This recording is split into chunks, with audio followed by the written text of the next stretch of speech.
Bismillahirrahmanirrahim. Assalamualaikum warahmatullahi wabarakatuh. A'udzu billahi minasyaitonir rajim. Bismillahirrahmanirrahim. Innal hamdalillah nahmaduhu wa nasta'inuhu wa nastaghfiruh wa na'udzu billahi min syururi anfusina wa min sayyiati a'malina. May yahdihillahu fala mudhillalah wa may yudlil fala hadiyalah.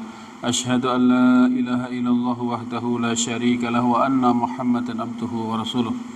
Allahumma salli wa sallim wa barik ala nabiyyina wa uswatina wa qudwatina sayyidina wa maulana Muhammadin sallallahu alaihi wasallam wa ala alihi wa ashabihi wa azwajihi wa dhurriyyatihi wa man tabi'ahu bi ihsan yaumiddin. Qala Allah ta'ala fi kitabil karim, a'udzu billahi minasyaitonir rajim. Ya ayyuhalladzina amanu taqullaha haqqa tuqatih wa la tamutunna illa wa antum muslimun. Ya ayyuhalladzina amanu taqullaha wa qulu qawlan sadida yuslih lakum a'malakum wa yaghfir lakum dhunubakum wa may yuti'illaha wa rasulahu faqad faza fawzan 'azima. Allahumma faqqihna fid din wa 'allimna al-kitaba wal hikmah waghfir dhunubana wa tahhir qulubana wa fassih alsinatana wa hassin furujana wa atina al-hikmata wal hukma rahmatan lil alamin. Rabbi shrah li sadri wa yassir li amri wa hlul 'uqdatam min lisani yafqahu qawli. Rabbi zidna ilma warzuqna fahma, amin ya rabbal alamin. Saudara sekalian kaum muslimin rahimakumullah, alhamdulillah, syukur selalu kita aturkan kehadirat Allah Subhanahu wa taala atas limpahan rahmat, nikmat, taufik hidayahnya. Di kesempatan malam ini kita bisa lanjutkan kembali kajian rutin kita yang kita mengambil tema fikih dari kitab Sahih Fikih Sunnah karya Syekh Abu Malik Kamal bin As-Sayyid Salim. Pada kesempatan malam ini kita masih membahas terkait tentang toharoh di sub pokok pembahasan adab etika qadul hajat, etika buang hajat, yang kemarin kita sudah bahas di 5 poin. Kemudian poin yang ke-6, etika ketika orang buang hajat adalah yang ke-6, ijtinabul kalam, menjauhi pembicaraan, tidak berkata-kata, mutlakon secara mutlak. Jadi ketika buang hajat fokus, tidak bicara-bicara, illa lil hajah, kecuali karena keperluan, kecuali memang harus bicara. Tapi pada prinsipnya ketika orang buang hajat ada di toilet kakus, hendaklah diam, tidak berkata-kata apapun. Ya, kecuali ada keperluan yang memang harus dilakukan. Dasarnya adalah Fa'an Ibnu Umar radhiyallahu anhu, dari hadis Ibnu Umar radhiyallahu anhu, bahwa dia menceritakan anna rajulan, bahwa sesungguhnya ada seseorang marra ala Nabi sallallahu alaihi wasallam, yang lewat, yang itu menjumpai Nabi. Jadi ada orang lewat ketemu Nabi, sementara beliau wahwa yabulu, beliau sedang dalam keadaan kencing. Fasallama alaihi, orang itu mengucapkan salam kepada Nabi, tapi falam yarud alaih, tapi Nabi tidak menjawabnya. Padahal kalau kita telusur, hukum menjawab salam adalah wajib, tapi Nabi tidak menjawab. Bisa jadi karena ini sedang buang hajat, atau bisa jadi ketika menjawab salam akan mengucapkan kalimat yang itu nama Allah, sehingga tidak layak menyebut nama Allah dalam keadaan buang hajat. Nah, ini alasan. Jadi ketika satu sisi menjawab salam itu wajib, tetapi Nabi tidak menjawab, menundanya karena kondisinya tidak memungkinkan. Diterangkan dalam penjelasan di sini, waradus salam wajibun, menjawab salam hukum wajib. Tapi fatarokahu, beliau meninggalkannya, tidak melakukannya. Hal ini yadullu ala tahrimil kalam, ini menunjukkan akan terlarangnya bicara. Mungkin beliau buang hajatnya di tempat terbuka, hanya ditutupi satir atau penutup, sehingga orang masih kelihatan kalau itu Rasulullah. Etikanya orang lewat kok ketemu orang apa? Menyapa, kalau itu kan mengucapkan salam, tapi Nabi tidak menjawab. Nah, dari sini kemudian diambil satu pengertian, berarti Nabi dalam keadaan sedang kencing, ada orang yang mengucapkan salam tapi Nabi tidak menjawab, berarti kan itu ada kemungkinan, berarti karena memang adanya larangan secara mutlak berucap, berkata-kata ketika sedang buang hajat.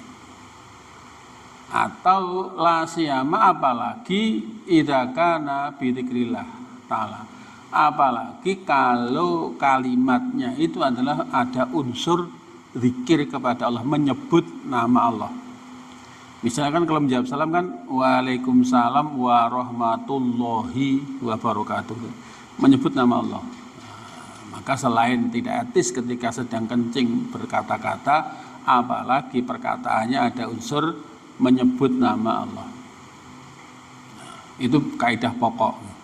Tapi lakin idza takallama lil hajah, tetapi apabila ia berbicaranya itu karena ada satu keperluan, labudda minha, yang tidak bisa tidak, yang harus dilakukan. Misalnya ka irsyadi ahadin, yaitu seperti menunjukkan seseorang. Jenengan ketika sedang buang hajat itu ada orang yang berkata-kata berjenengan, Pak iki lek mateni piye kerane iki lho, buka terus banyune mbluber. Oh, sana apa? Untuk nutupnya di sana kan itu kan.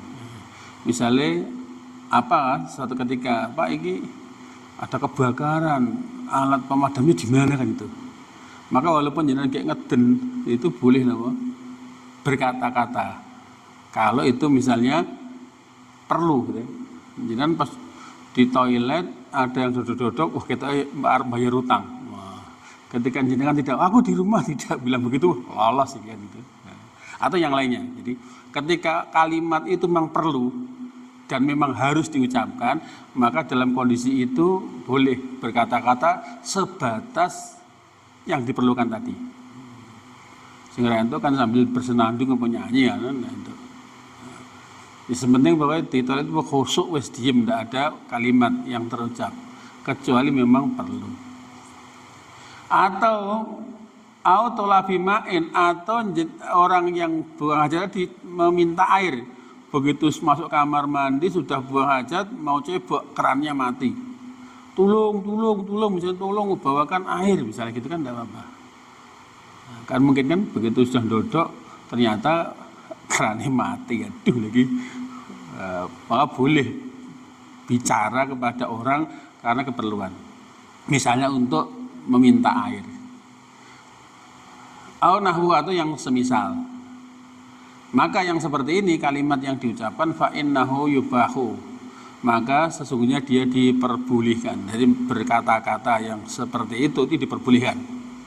Li darurati, karena darurat.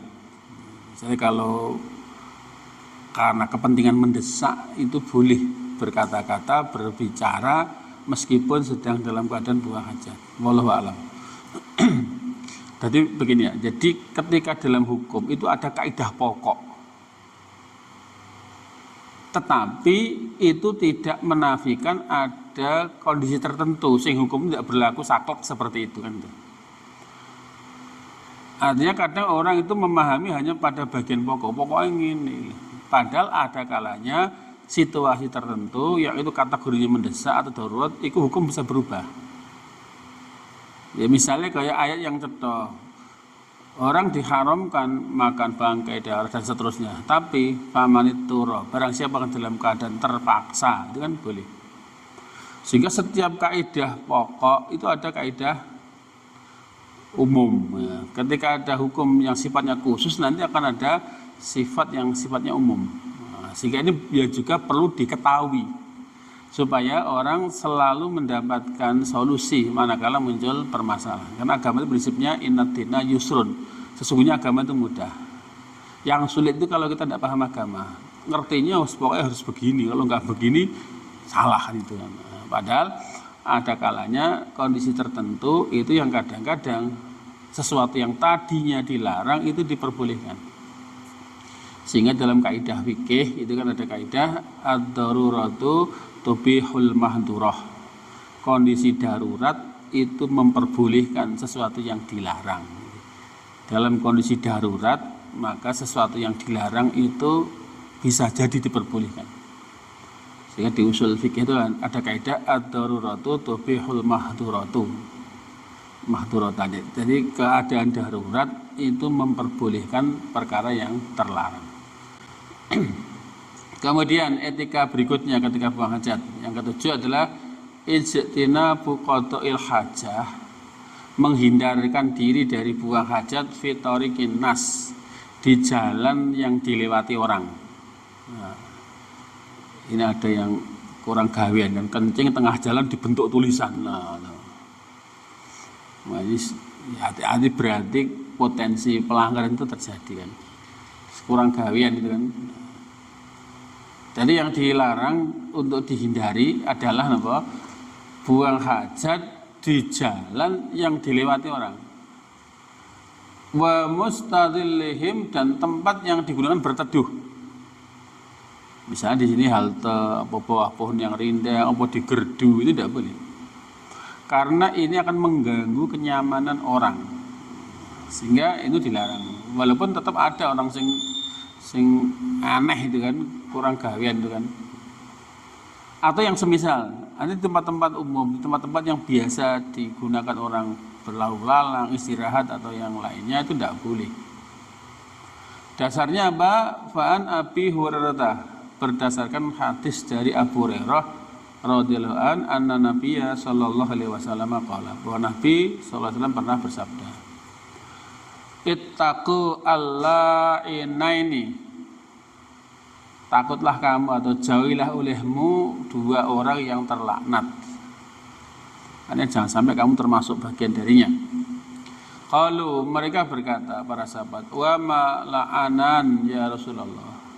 Yang dimaksud dua orang terlaknat itu siapa wahai Rasulullah, kok kita disuruh menghindarkan diri darinya?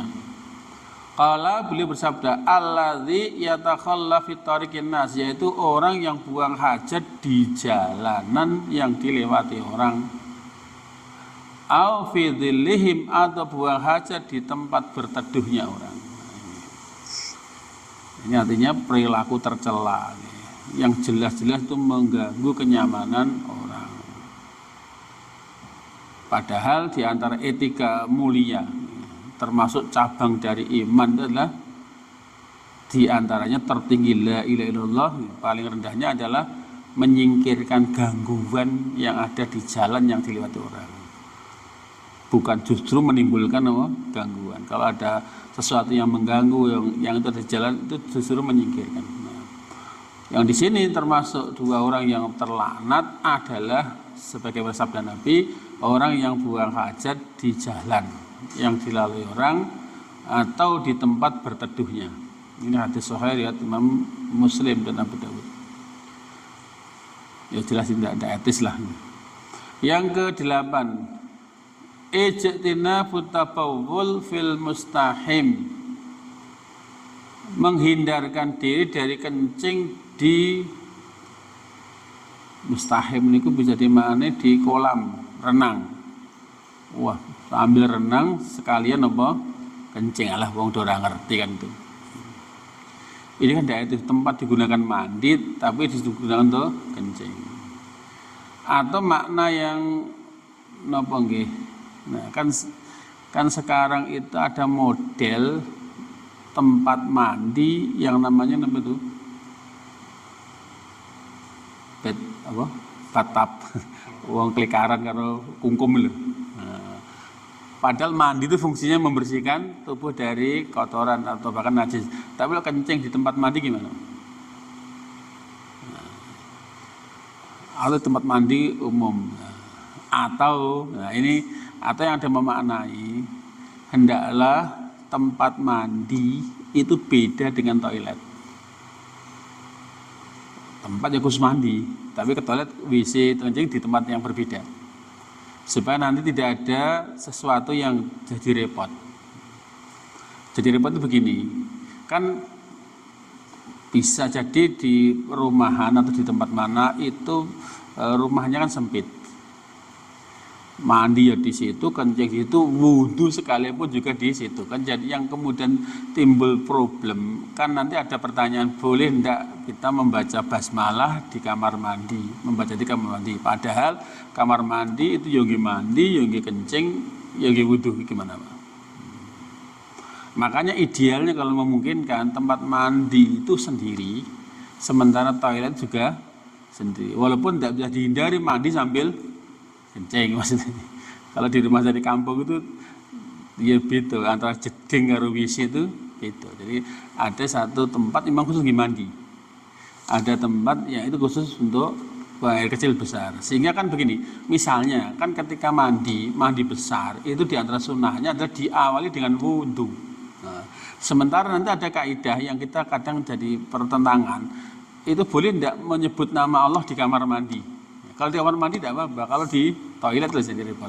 Nah, maka di sini ada kalimat dilarang kencing di tempat mandi, yaitu mustahil itu makanul iqtisal, tempat mandi. Artinya kalau memungkinkan ya antara kamar mandi itu beda dengan apa? Toilet. Ya tadi itu karena situasi kondisi ya kamar mandi sekaligus merangkap bahwa toilet, termasuk tempat wudhu juga di situ. Ini nanti akan jadi masalah. Nah, kemudian atau kalau di sini mungkin tempat yang biasa digunakan mandi itu jangan dikencingin. Wa khususan idza kana yastami'ul ma' fi mislil banyu.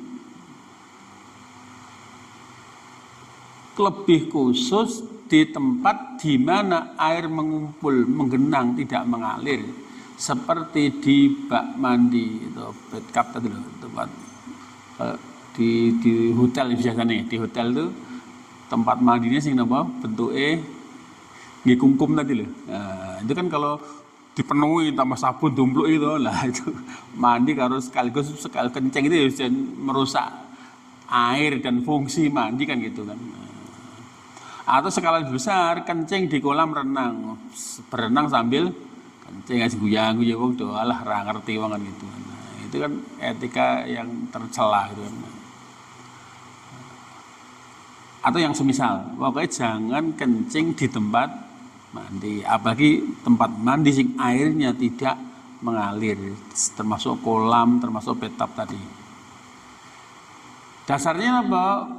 Fakot nahan Nabi sallallahu alaihi wasallam. Nabi telah benar-benar melarang ayabular rojulu ketika seorang itu kencing fi mughtasilihi di tempat mandinya. Ya ada kekhawatiran mandi itu untuk membersihkan badan dari najis dan kotoran. Khawatir ketika tempat itu digunakan untuk kencing terpercik najis. Walaupun tidak bisa dihindari Pak, sambil mandi kan kadang-kadang sok kencing Pak. Itu bukan kesengajaan yang bermaksud kencing di tempat mandi. Tapi kalau bisa kan dipisahkan. Kemudian ini hadisnya sahih dari Imam An-Nasai dan Abu Daud. Kemudian yang ke-9, etika buang hajat. Ijtinabut tabawuli, menghindarkan diri dari kencing fil ma'i raqid, di air yang mandek, di air yang menggenang, mandek gitu. Laya jadi yang tidak mengalir, ya seperti di kolam itu kan. Itu airnya kan kalau di kampung kan ada sendang itu kan. Mandi nyemplung di situ. Kalau saya di Sumatera itu di Riau itu setiap rumah punya kolam di depan rumah itu. Ya kalau wudhu ya di situ, kalau mandi ya di situ. Karena kolamnya lebar ya nggak boleh kencing di situ, nggak boleh kencing atau berak di situ. Jadi di situ ada kayak tangga turun, ada pangkringan nih. Jadi orang mandi di situ, ya sabunnya ya campur di situ, tapi tidak apa-apa karena jumlah airnya banyak kan. Nah. Cuma yang di situ yang pantangannya dilarang adalah kencing atau berak di situ. Kalau kencing berak di kebun dengan cara digecik itu kan. Saya pernah ngalami itu. Jadi kalau di lingkarannya apa ya? Ya kolam, setiap rumah ada kolam. Kalau wudhu ya di situ, kalau mandi ya di situ. Itu tempatnya menggenang, airnya menggenang tidak mengalir. Sehingga khawatir kalau itu dikencingi berarti air terkontaminasi. Dalam waktu yang lama konsentrasinya bisa banyak. Sehingga fungsi mandi tidak tercapai. Karena fungsinya mandi kan membersihkan badan. Sementara alat yang membersihkan itu kotor kan. Kemudian yang ke-10, etika buang hajat. irtiyadul makanir rahwi, memilih atau meneliti golek tempat sing lunak. Kalau kita kencing misalnya, perhatikan posisi jatuhnya air kencing. Kalau misalnya tidak di toilet atau di tempat yang memang khusus untuk kencing, itu diperhatikan. Artinya ketika orang kencing, mungkin tidak nanti ada percikan air kencing yang balik nyiprat mengenai badan atau pakaian. Kalau ternyata jatuhnya air kencing di tempat yang keras, itu berpotensi mantul, mercik. Nah, itu yang dikhawatirkan, memercik ke pakaian atau badan. Maka diperintahkan kalau di tempat terbuka misalnya, carilah tempat yang itu jatuhnya air kencing tempatnya lunak. Wajtinabul makani salbi, dan hindari tempat yang keras. Untuk apa? Ikhtirazan, demi menjaga min irtidadi najasati alaihi, dari mantulnya air kencing ke badan atau pakaian. Atau kalau tidak, ya tempatnya sing landai. Jadi sudutnya itu melandai. Jadi ketika kencing tidak mantul ke arah baliknya, ke arah ke yang menjauhi. Saya pernah dulu mampir di masjid daerah mana ya, Pasuruan. Jadi toiletnya itu jongkok, tapi posisi jatuhnya kencing itu miring. Nah, sehingga ketika kencing itu mantulnya ke arah depan, tidak arah ke belakang.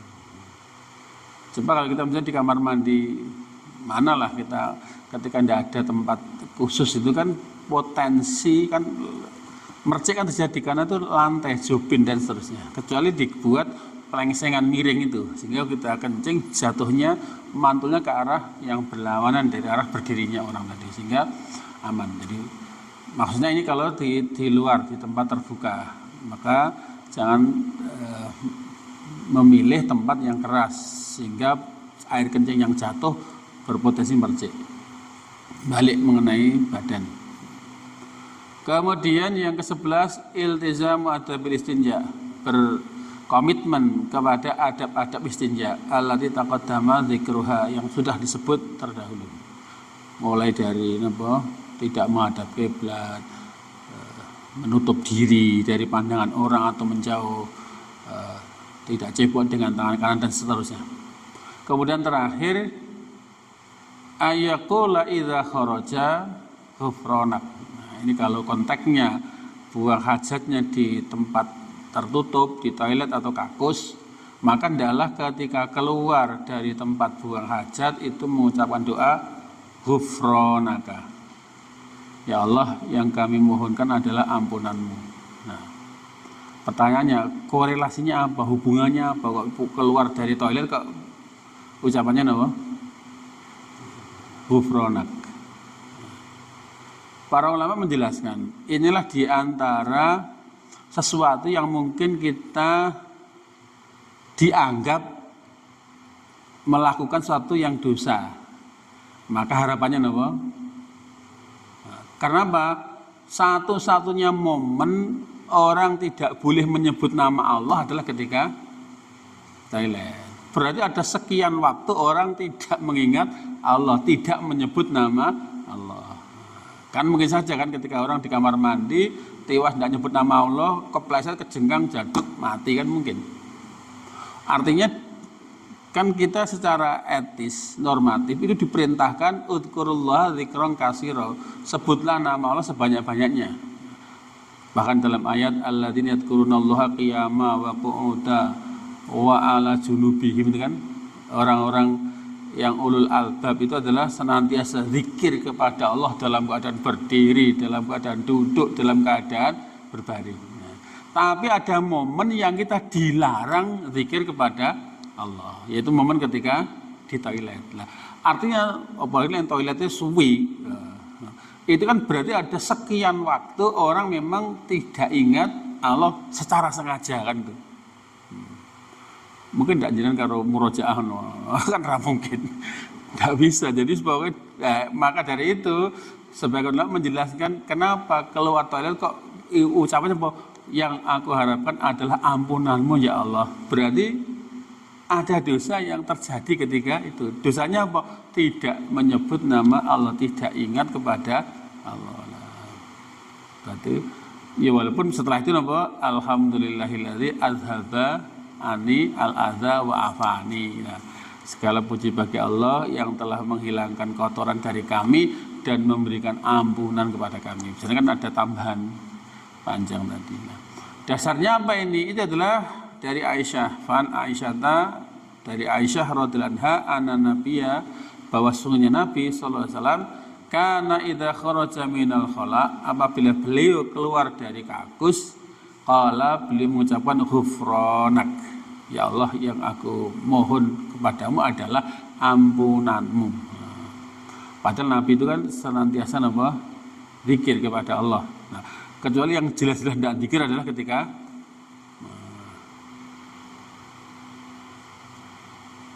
Nabi pernah mengatakan, ya Aisyah, ketika Nabi tidur, al-ainu tanamu wal qalbu la tanam.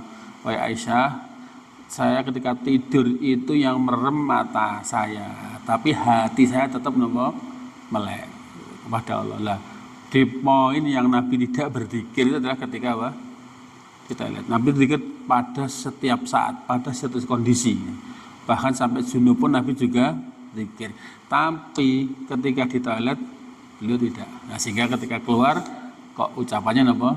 Ghufranak, ampunanmu lah yang saya harapkan wahai Allah. Itu ya diantara penjelasan yang disampaikan ulama. Walaupun Nabi tidak menerangkan kenapa zikirnya itu. Kemudian ini menjadi perbincangan di antara ulama menjelaskan kenapa ucapannya kok seperti itu. Nah, kemudian etika yang lain, nah ini ada sesuatu yang diperselisihkan. Jadi, maka dari situ, kalau ini urusan fikih, urusan hukum, pastikan ada potensi perbedaan dan pastikan kita menyadari adanya perbedaan itu. Dan ini terjadi tidak hanya zaman sekarang, di antara para sahabat di masa Nabi masih hidup pun terjadi. Nah, satu kasus masalah misalnya, hal yajuzu lirrajuli ayyabula qaiman, apakah boleh laki-laki kencing dalam keadaan berdiri? Nah, perempuan jelas ra entuk main dilewer tekan dindi kan masalahnya. Tapi laki-laki kan masih mungkin. Nah, ini pertanyaannya kok laki-laki ya, karena kemungkinannya masih ada. Hal yajuzu, apakah boleh lirrajuli, bagi laki-laki, ayyabula qaiman, ketika kencing dalam kondisi berdiri. Kasus ini ditinjau dari beragam sisi, itu muncul perbedaan. Wa fi hadzal bab, dalam bab ini khamsatu ahadits, ada 5 hadis yang membahas tentang kencing berdiri, boleh apa enggak, itu ternyata ada 5 hadis. Makanya 5 hadis itu paham. Sebab kalau yang kita dapat hanya 1 hadis, itu potensi bertentangan dengan yang lainnya. Tapi kalau kita lihat realitasnya, oh ternyata ada beragam penjelasan tentang ini, kita nanti bisa berlapang dada ketika melihat hal yang berbeda. Dalam masalah kencing berdiri ini ada 5 hadis. Ngan Rasulillah, dari Rasulullah. Cuma dari 5 ini kemudian diklasifikasi. Salah satu sihahun, yang 3 hadisnya sahih. 3 itu sahih kabeh. Salah satunya fi ahadiha, di salah satu hadis yang sahih ini adalah ingkaru Aisyah, pengingkaran Aisyah li bauli sallallahu terhadap kencingnya Nabi qaiman, dengan berdiri. 3 hadis sahih ini, yang satu adanya pengingkaran dari Aisyah, Nabi atau kencing berdiri. Ayo, mulai itu. Sedangkan wafisani, sedangkan yang kedua itu hikayatun, adanya cerita tentang baulahu qaiman, tentang kencingnya Nabi secara berdiri. Yang duanya itu juga sahih, ada kesaksian bahwa Nabi pernah kencing dengan berdiri. Yang ketiga wafisalisi, yang ketiga itu hikayah ada cerita orang yang menceritakan baulahu kencing Nabi jalisan dengan duduk. Nah, ini kan yang satu hadis sahih Aisyah mengklaim Nabi itu tidak pernah kencing kecuali dalam keadaan duduk. Yang satu lagi ada hadis sahih yang orang itu menceritakan tahu bahwa Nabi pernah kencing dengan berdiri. Ada satu hadis sahih lagi, ada orang lain lagi yang menyaksikan Nabi kencingnya dengan keadaan duduk. 3 hadis sahih saja informasinya berbeda. Sebentar di Pak Kira. Foto-foto sahih loh. Satu menyaksikan Nabi kencing berdiri, satu menyaksikan Nabi kencing duduk. Satu pernyataan Aisyah, setahu saya Nabi tidak pernah kencing kecuali dengan keadaan duduk. Setahu saya, berarti tidak selalu Nabi itu ditunggoni Aisyah. Nabi juga pernah keluar yang itu tidak disertai oleh Aisyah. Nah, kan itu kan punya potensi kan. Nah, 3 hadis sahih saja informasinya berbeda-beda. Makanya kalau kemudian kita polling, berarti sing bener Nabi itu pernah kencingnya berdiri atau duduk, Pak? Ya. Jawabannya, ya Nabi pernah kencing berdiri, Nabi pernah kencing duduk. Kalau jadi referensi, kita milih yang mana, Pak? Foto-foto sahih. Ya. Ini yang kadang-kadang dilupakan orang. Jadi dalam hadis yang sahih saja mungkin ada informasi yang berbeda. Cara kula ya itu berarti keragaman. Suatu ketika pernah Nabi itu duduk kencingnya karena ada yang menyaksikan. Di kali lain Nabi juga pernah kencing dengan berdiri karena ada yang menyaksikan. Nah, sama-sama pernah dikerjakan. Itu yang benar mana, Pak? Nah, ini kadang-kadang kita tidak komplit pembahasannya sehingga bisa dengan mudah menyalahkan orang kan karena informasi tidak komplit. Coba kalau ada satu masalah kita hadirkan semua sumber informasi, tentu kita akan berlapang dada. Oh, berarti suatu ketika itu pernah begini begitu. Berarti kemudian aplikasinya, penerapannya gimana? Oh, nanti 5 hadis ya. Tadi yang 3 sahih dan 3-3-nya berbeda informasinya. Sedangkan yang kedua hadisani, sedangkan 2 hadis ikut dhaifani dhaif. Nah, ini tidak usah dibahas. Ketika ada hadis yang sahih, maka yang dhaif disingkirkan itu. Walaupun layak untuk jadikan informasi tambahan. Fi ahadihima, di salah satu dari 2 hadis yang dhaif ini adalah nahyihi, larangan Nabi anil bauli qaiman, dari kencing berdiri. Di dalam hadis yang dhaif ini terdapat larangan Nabi ketika kencing berdiri. Wafil akhari, dan yang lainnya 2 hadis yang dhaif ini yang lainnya adalah wasful bauli qaiman, menerangkan tentang bahwa orang yang kencing dengan berdiri bi annahu minal jafa, ia termasuk orang yang keras hatinya. Nah, ini berarti untuk masalah kencing berdiri ternyata ada 5 hadis, yang 3 sahih, yang 2 dhaif. Nah, sekarang kita lihat hadis itu seperti apa. Wa ilaika hadil hadis, dan inilah hadis-hadis itu. Yang 3 tadi, 3 sahih. Yang pertamanya adalah hadis Aisyah. Khalat, dia berkata, man hatasakum, siapa yang menceritakan kepada kalian bahwa anna Nabi sallallahu alaihi wasallam bahwa Nabi kencing berdiri, fala tusaddiquhu, jangan kamu percayai. Kan ini ada yang tanya, wahai Aisyah, Nabi itu kencingnya berdiri ya? Siapa? Kalau ada yang menceritakan kepadamu bahwa Nabi kencing berdiri, jangan kamu percayai. Loh, ada yang bilang, coba percaya gitu. Kenapa? Kata Aisyah, maka yabulu ila qaidan, Nabi itu tidak pernah kencing kecuali dalam keadaan duduk. Ini kan hadisnya sahih, pernyataan Aisyah. Berarti apa? Sepanjang pengetahuan Aisyah, Nabi tidak pernah kencing kecuali dalam keadaan duduk. Lah, berarti masih menyisakan kemungkinan ada yang tidak diketahui Aisyah. Tapi yang dulu hadis sahih ya benar sahih. Cuma kan peristiwa ini tidak hanya terbatas di waktu itu. Kemudian hadis ini sahih li ghairihi, Imam Tirmidzi dan Nasai, setelah Ibnu Majah dan Imam Ahmad yang meriwayatkan. Kemudian hadis yang kedua yang sahih, hadis Hudzaifah. Hadis dari Hudzaifah bahwa anna Nabiya sallallahu alaihi wasallam inta ila bisa tati kaum. Nabi suatu kita dalam perjalanan sampai di suatu tengah-tengah kebunnya satu kaum. Fabala qaiman, kemudian beliau kencing berdiri. Fatanahaitu, kemudian saya pun berpaling. Ini kan ngerti ini melaku gitu kan. Hudzaifah itu ya juga di belakang Nabi itu gimana? Oh, begitu baru kan Nabi kencing berdiri, dia langsung pak kelepat balik. Karena dulu Nabi kencing berdiri, atau kok ternyata kencing gitu. Langsung Hudzaifah langsung balik. Ditegur Nabi, no, sini. Fadanautu, saya pun mendekat. Hatta kumtu inda akibihi, hingga saya berdiri di belakang beliau. Oh, benar Nabi sedang dalam keadaan kencing.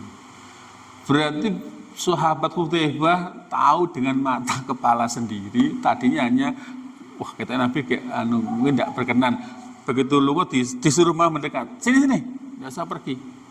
Supaya tidak timbul prasangka, disuruh mendekat sekalian sampai dia berdiri di belakang Nabi. Begitu rampung kencing, fatawaddoa, kemudian beliau berwudu, wa masaha ala khufaihi, dan beliau mengusap terumpahnya, mengusap khuf sepatunya. Berarti kan safar. Maka ketika beliau tadi sudah safar, berwudu sebelum memakai sepatunya, maka suatu ketika wudunya batal, maka ketika membasuh kaki hanya mengusap bagian atas sepatunya. Artinya berarti sedang safar. Berarti Nabi kencing dalam keadaan berdiri disaksikan oleh Hudzaifah yang berdiri di belakangnya. Ini hadisnya sahih Imam Bukhari dan Muslim yang meriwayatkan dan yang lainnya. Kalau dikonfrontir dengan Aisyah gimana? Ora, sepengetahuan saya Nabi tidak pernah kencing kecuali dalam keadaan duduk. Tapi ini pernah. Sebagai kesaksian dari Hudzaifah. Yang benar mana, Pak? Nah, kan bisa jadi orang main klaim itu ya.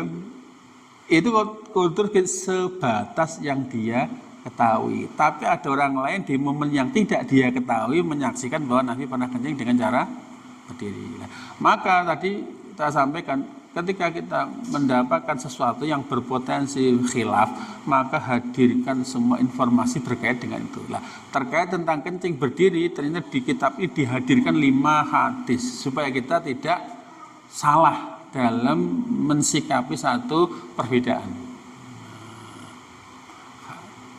Kemudian hadis yang ketiga, hadis Abdurrahman bin Hasanah, hadis dari Abdurrahman bin Hasanah, qala dia berkata, kharaja alaina Rasulullah sallallahu alaihi wasallam. Rasulullah keluar menemui kami.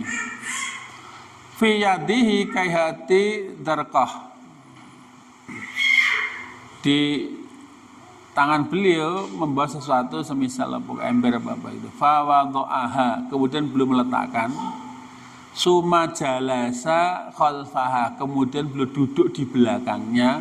Darqah seperti aling-aling itu. Fabala ilaiha, dan Nabi kencing menghadapnya. Nah, ini untuk menghindarkan menghadap kiblat secara langsung. Kemudian ditaruh semacam perisai seperti apa itu. Nah, berarti kesaksian Abdurrahman bin Salamah, Nabi ketika itu kencingnya duduk. Pertanyaannya, merem misalnya kita, Nabi itu kalau kencing duduk atau berdiri? Ya, jawabannya apa? Nabi pernah kencing dalam keadaan duduk, Nabi juga pernah kencing dengan cara berdiri. Pertanyaan lanjutan, yang benar mana? Nah, Nah, nanti dalam masalah fikih semuanya itu akan ada seperti ini, Pak. Ya kayak nanti misalnya gini, kalau baca Fatihah itu pakai bismillah pun enggak, itu tidak akan rampung-rampung pembahasannya. Ketika masing-masing hanya memegang informasi yang dia suka, yang dia pilih, sementara menolak informasi yang dia tidak pilih, kan tidak ada fair. Dari masalah ini, kalau penjinan mau menyimpulkan, kesimpulannya apa, Pak? Dari pertanyaan, bolehkah seseorang itu kencing dalam keadaan berdiri? Ketika tadi belum ada informasi, jawabannya apa? Gak boleh. Tapi ketika ada informasi begini, nanti tetap ditafsir. Ya lihat-lihat, kencing berdiri itu kalau aman dari potensi memerciknya air kencing ke badan atau pakaian, tidak apa-apa. Tapi kalau ternyata berpotensi mercik, ya disarankan kencing dalam keadaan duduk. Nanti ada tafsir seperti itu. Dari semua praktek itu sebetulnya kalau kita teliti itu ada alasan yang layak. Kenapa berdiri, kenapa duduk kan gitu kan. Walaupun nanti penelitian ilmiah bahwa orang yang biasa kencing berdiri itu rawan kena gangguan prostat misalnya gitu kan.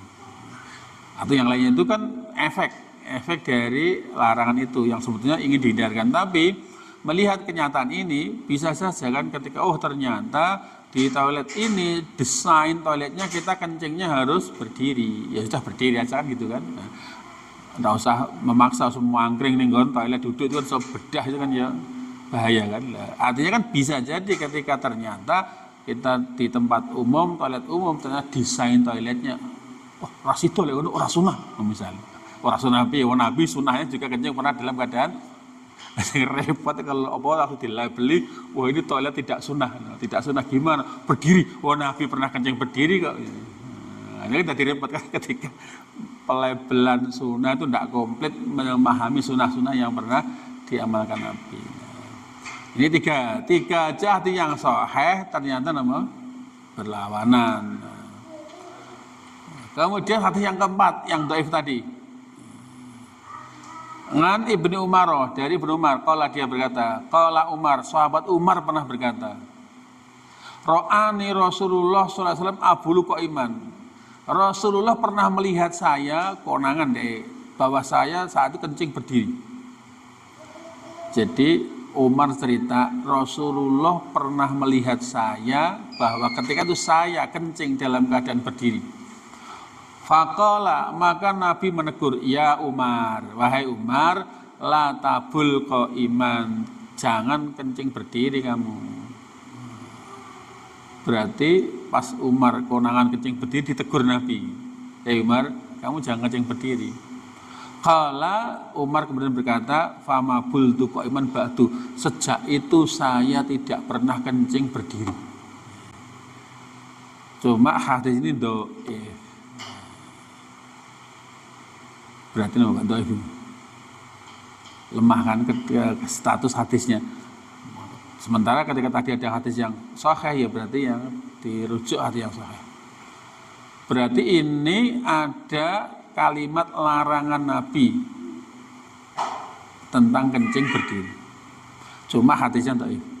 Yang kelima, hadis Buraidah, hadis dari Buraidah. Dari hadis Buraidah, anna Nabiya sallallahu alaihi wasallam qala, Nabi pernah bersabda, salasun minal jafa, ada 3 orang yang tergolong orang dablek, orang keras kepala.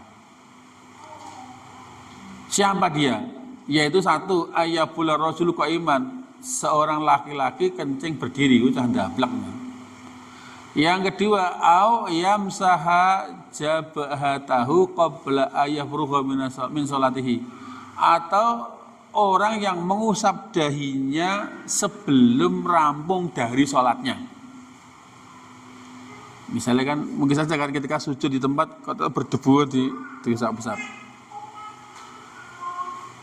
Kenapa? Ini ada penjelasan panjang. Nah, mungkin nanti ana wong sing prakteke.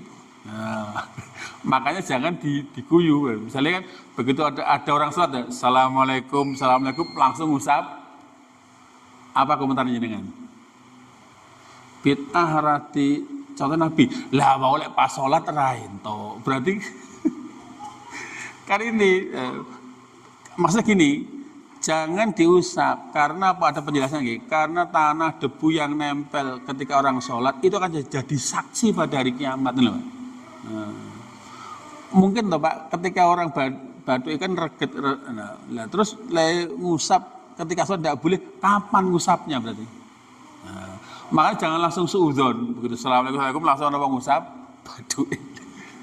Jadi kalau jangan komentari ya Pak.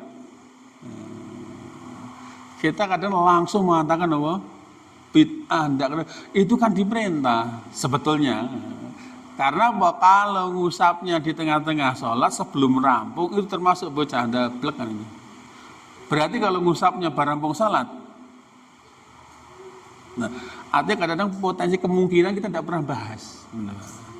Yang dilarang di hadis dhaif ini itu mengusap dahi sebelum rampung sholat. Itu tergolong orang ndablek, orang atas atine. Nah, pertanyaan berikutnya, lah kalau ngusapnya bar sholat, ora apa-apa berarti. Kan enggak apa-apa kan? Nah, itu kan ada kemungkinan peristiwa kan gitu loh lah. Makanya aja langsung orang mau sholat kok ngusap batu lah. Tadi kan dilarang ketika dalam keadaan sholat. Ketika orang mau sholat kan boleh kan, berarti kan kemungkinannya kan boleh tuh Pak. Nah, boleh. Jangan dianggap itu buat syariat baru loh ora kan. Nabi ya pas Nabi itu batuke ora kan mungkin tuh Pak. Nah, maka itu berpotensi ihtimal, ada potensi kemungkinan kan. Kalau kemungkinan ya boleh-boleh saja kan gitu.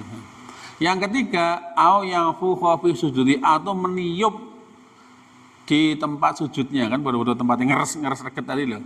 Siji ben ora ngusap batu. Nah, harus sujud disebul-sebuli gitu. Nah, saya pernah terjadi sholat itu tempatnya kotor, sujud tek nekrikil sing di rest area antara Makkah Madinah itu kan kalau musim kering kan angin dan musola di pinggir sampai kelebon debu loh, kerikil, bahkan kerikil. Ketika kita sholat bosan angin, nah, begitu rukuk sujud tengah itu nempel itu kan orang punya dorongan untuk ngusap. Nggih kan kerikil-kerikilnya nemplek, pasti nemplek. Nah, padahal itu tidak boleh sujudnya ping piro kan. Pada sujud itu tahammul, metelke bathuk kan ya Pak. Ya sitanano saking ra betah lara assalamualaikum langsung napa diusap. Terus anu wah iki langsung tidak sunnah piye kan. Yang dilarang itu ngusapnya ketika dalam keadaan sholat, atau yang dilarang niup tempat sujud. Padahal maksudnya kaya ngapa-ngapa kerikil yang nemplek, debu yang nemplek, ketika orang sedang menjalankan kebaikan itu akan jadi saksi yang membela dia dari maksudnya aja dihilang itu ben dia nanti tetap menjadi saksi bahwa dia pernah ikut nemplek ketika orang sedang dalam keadaan sholat. Nah, berarti sing bener piye Pak Kiai? Dari pertanyaan tadi loh, bolehkah seorang laki-laki kencing dengan cara berdiri? Jawabannya opsi jawabannya apa bro? 5 tadi kan milih kan. Artinya jenengan milih contoh sing pundi, silahkan. Atau gini, seperti apapun pilihan jenengan itu legal, asal jenengan ngikuti dalil gitu. Sama kencing ngadeg, aku nyontoh Nabi. Dasarnya apa? Ini hadis sahih. Hudzaifah pernah ngunangi Nabi kencing berdiri, mau kelepat, ndak mau kata. Berarti sah dan meyakinkan Nabi kencing dengan berdiri. Loh aku duduk, dasarmu apa? Aisyah mengatakan tidak pernah Nabi kencing kecuali dalam keadaan duduk. Abdurrahman bin Hasanah juga pernah lihat Nabi kencing duduk. Sebenarnya nih Pak Jan. Menurut pendapat masing-masing benar, karena masing-masing berdasar dengan hadis yang sahih. Makanya kalau khilaf, perbedaan pendapat yang jenisnya khilaf tanawwu, berbeda karena ada keragaman contohnya, itu boleh Pak.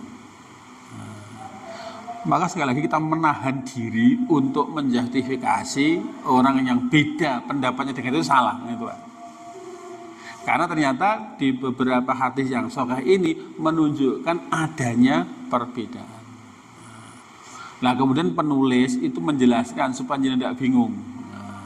Kultu saya katakan wali ajli hadil ahadis, dan dikarenakan hadis-hadis ini maka ikhtalafa ahlul ilmi, para ahli ilmu berbeda pendapat fi hukmil bauli qaiman, dalam hal hukum kencing dengan berdiri.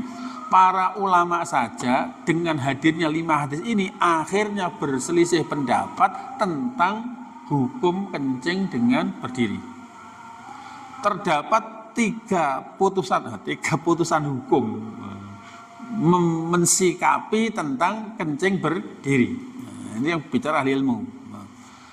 Yang pertama, pendapat pertama, al-awwal annahu yakrahu min ghairi udrin. Nah ini Para ulama kelompok pertama menghukumi makruh jika tidak ada udzur. Nah, dasarnya napa? Pendapat ini siapa yang mengusung? Pokoknya selagi tidak ada udzur, hukumnya orang haram, Pak. Hukumnya makruh kencing dengan berdiri kalau tidak ada udzur. Kalau ada udzur, aduh ternyata desain toiletnya harus berdiri. Di toilet pesawat, di kereta api, di toilet umum pada umumnya itu ternyata berdiri, ya sudah. Oh, kita pendatang misalnya kita tidak usah, ya udah yang ono seperti apa ya udah, itu karena udzur. Pendapat ini diusung oleh siapa? Wabi qalat Aisyah. Ini pendapatnya Aisyah, Ibnu Mas'ud, sahabat Umar, fi ihda riwayatain dalam satu riwayat. Wa Abi Musa dan Abu Musa wa Sya'bi dan Ibnu Uyainah dan wa Abu Hanifah dan Syafi'i. Menurut madhab Syafi'i Abu Hanifah itu makruh kencing berdiri jika tidak ada udzur. Asani pendapat yang kedua, annahu jaizun mutlaqon, pokoknya boleh secara mutlak tanpa ada udzur apa tidak udzur, pokoknya boleh kencing secara berdiri itu mutlak. Ini pendapat siapa? Wabi qala Umar. Nah, ini sahabat Umar ya mun ini ping pindho, Pak. Pernah ya menceritakan kencing duduk gitu. Di sini juga riwayat sahabat Umar bahwa kencing berdiri. Wa Ali dan juga Ali, wa Zaid dan Zaid bin Sabit, Zaid bin Sabit ibnu Umar, Sahal bin Sa'ad, Anas, Abu Hurairah, Hudzaifah, wa qaulu Hanabilah. Ini madhab Hambali. Madhab Hanafi Syafi'i makruh kencing berdiri tanpa udzur. Tapi madhab Hanafi boleh secara mutlak, mbok udzur mbok ndak kencing berdiri boleh. Kemudian pendapat yang ketiga, annahu kana fi maudhi'i rahwin, ketika kencingnya itu di tempat yang lunak, la yaruddul baul alaihi, dan tidak memantul kembali air kencing kepadanya, maka jaza boleh. Nah, ini ditafsir, diperinci. Kalau tempatnya lunak sehingga air kencing yang jatuh tidak mantul ke dirinya, itu boleh. Wa ila jika tidak muni'a, dilarang. Nah, sing ketiga mesti ngono kuwi. Siji untuk ciri untuk siji kondisional. Nah, jika tempat kencingnya itu kok lunak sehingga tidak ada kekhawatiran air kencing balik mantul, tidak apa-apa. Ini madhabnya Malik. Nah, pokoknya anggar 4 madhab mesti beda. Kalau dipoling nih Pak, ndak ijma, ndak konsensus. Nah, berarti kalau masalah tetap khilaf, maka milih masing-masing boleh asal tanggung jawab. Tapi kalau semua telah ijma, semua sepakat, tidak boleh menyelisih. Nah, jangan bingung, bahwa aku madhab Syafi'i misalnya. Nah, mau enggak misalnya. Cuma penulis mengarahkan. Qultu, saya katakan, warrajihu, pendapat yang unggul di antara 3 pendapat tadi adalah annahu la karohata fi tabawul fi baulil qaiman. Tidak ada kemakruhan ketika kencing berdiri dengan catatan madama ya'manu irtidadul bauli, selagi aman dari percikan kencing. Pokoknya tidak ada kemakruhan sama sekali ketika kencing berdiri selagi tidak ada pantulan memercikkan air kencing ke tubuh. Karena ada beberapa alasan. Li umurin, karena beberapa perkara. 1, annahu la yasihu syai'un anin nabi fin nahyi an dzalika, karena tidak ada satupun hadis yang sahih yang Nabi melarang kencing berdiri. Adapun larangan Nabi hadisnya tidak sahih, gitu Pak. Jadi kenapa kok tidak ada kemakruhan? Kata tadi kan makruh kalau kencingnya berdiri, tapi tidak ada makruh sedikit pun ketika kencing berdiri. Karena apa? Tidak ada larangan Nabi dalam hadis yang sahih. Berarti kencing berdiri boleh. Yang kedua, anama waradha fi baulihi sallallahu jalisan. Adapun riwayat yang menjelaskan bahwa Nabi kencing duduk, iku la yunafi jawasul bauli qaiman, bukan berarti meniadakan bolehnya kencing dengan berdiri. Ya mungkin ketika di rumah Aisyah itu desain toiletnya kan duduk. Bukan berarti kalau Nabi biasa kencing duduk kok melarang kencing dengan berdiri, tidak. Bal yufidu jawasul amrain, tetapi mengandung 2 pengertian ini. Ya boleh duduk, ya boleh kencing berdiri. Yang ketiga alasannya li subutil bauli qaiman an Nabi, karena ada ketetapan informasi yang valid bahwa Nabi pernah kencing berdiri. Walaupun pernah sekali dua kali jadi syariat loh, Pak. Yang keempat, ana nafya Aisyah tali bauli Nabi qaiman. Adapun pengingkaran Aisyah terkait tentang kencingnya Nabi berdiri, iku mabniun ala ilmiha, itu didasarkan kepada apa yang diketahui Aisyah. Sementara di luar pengetahuan Aisyah, mungkin Nabi pernah kencing dalam keadaan berdiri. Bifi'li terkait perbuatan Nabi fi baitihi, di rumah beliau. Sehingga fala yungfa ma waqa'a minhu minal qaiman kharijau, dan tidak menafikan bahwa terjadi Nabi pernah kencing berdiri di luar rumah beliau, entah safar entah kemana. Tadi Aisyah mengatakan Nabi kencingnya pokoknya berduduk, itu sebatas yang diketahui Aisyah di rumah beliau. Tidak menutup kemungkinan apa yang dikerjakan di luar rumah berbeda dengan yang di rumah. Wala syaka, dan tidak ada keraguan bahwa anak adamal ilmi laisa ilman bil adam. Nah ini kan kaidahnya. Tidak diragukan lagi bahwa ketidaktahuan bukan berarti ketiadaan. Iya Pak. Ketidaktahuan itu bukan berarti ketidakadaan. Karena pengetahuan kita terbatas itu. Wah, aku orang tahu roh, bukan berarti tidak ada pernah terjadi lagi. Misalnya gini, aku loh orang tahu ngerti kok mau kok jeki aku ngaji orang tahu lah, nggak sama ngaji ini katam. Kadang-kadang saya mereka kaca kayak gitu, loh baru dengar ini Pak, sepanjang saya ngaji itu belum pernah ada statement kayak begini. Nah, artinya ketidaktahuan kita kepada sesuatu tidak berarti ketiadaan sesuatu loh Pak. Aisyah tidak pernah tahu kalau Nabi kencing berdiri, itu bukan berarti Nabi tidak pernah kencing berdiri lagi. Sepengetahuan Aisyah yang diketahui beliau, Nabi itu kencingnya duduk, bukan berarti Nabi tidak pernah kencing dengan berdiri. Ada yang di luar pengetahuan Aisyah. Jadi kaidahnya apa? Anna adamal ilmi laisa ilman bil adam.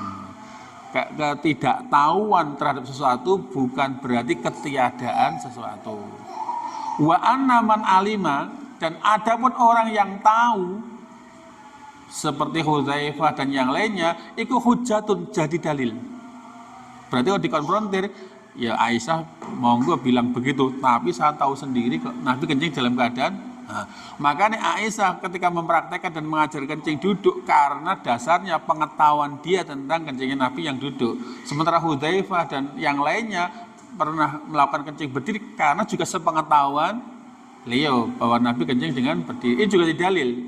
Bagi siapa? Man lam ya'lam, untuk orang yang nggak tahu. Nek gue nggak ngerti, tak kasih tahu ya. Setahu saya lihat Nabi kencing dengan cara berdiri. Wa anal musabbita muqaddam ala nafi, sedangkan sesuatu yang jelas nyoto keberadaannya itu didahulukan daripada ketidaktahuan. Misalnya ketika ketetapan yang jelas-jelas ada bahwa Nabi pernah kencing dengan berdiri, itu lebih diprioritaskan terhadap ketidaktahuan. Aku orang tahu weruh, aku wis tahu weruh. Berarti sing butuh dipilih yang mana Pak? Kepada orang yang tahu. Gitu. Selama ngaji aku orang pernah tahu kayak begini. Tapi yang lain saya sudah ngaji sampai di situ. Berarti yang benar mana Pak? Nah, berarti apa tadi, sesuatu ketetapan tentang pengetahuan itu didahulukan daripada peniadaan sesuatu karena ketidaktahuan. Moga-moga ini manfaat. Moga-moga kita selalu senang belajar mengkaji ilmu, karena dengan luasnya ilmu kita nanti bisa lapang dada menyikapi perbedaan pendapat. Anane wong dadi permusuhan tidak mudah menerima perbedaan. Padahal dalam agama, apalagi dalam bagian fikih itu sangat luas sehingga berpotensi terjadi perbedaan. Dan menurut kita perbedaan itu biasa. Dan kita legowo menerima orang yang berbeda asalkan masing-masing sesuai dengan petunjuk yang ada. Kayak tadi 2 hadis yang bertolak belakang yang semuanya benar, yang menyatakan ada Nabi kencing dengan duduk, ada yang lain Nabi kencing dengan berdiri. Ya maka monggo bagi yang sepengetahuannya kencingnya duduk, ya monggo dipraktekkan dengan duduk. Tapi jangan kemudian mengingkari orang yang punya pengetahuan yang berbeda, yang juga sama-sama sumber dari Nabi. Demikian sekian manfaat. Aku qouli hadza wa astaghfirullaha wa lakum innahu huwal ghafurur rahim. Subhanakallahumma wa bihamdika asyhadu an la ilaha illa anta astaghfiruka wa atubu ilaik. Assalamualaikum warahmatullahi wabarakatuh.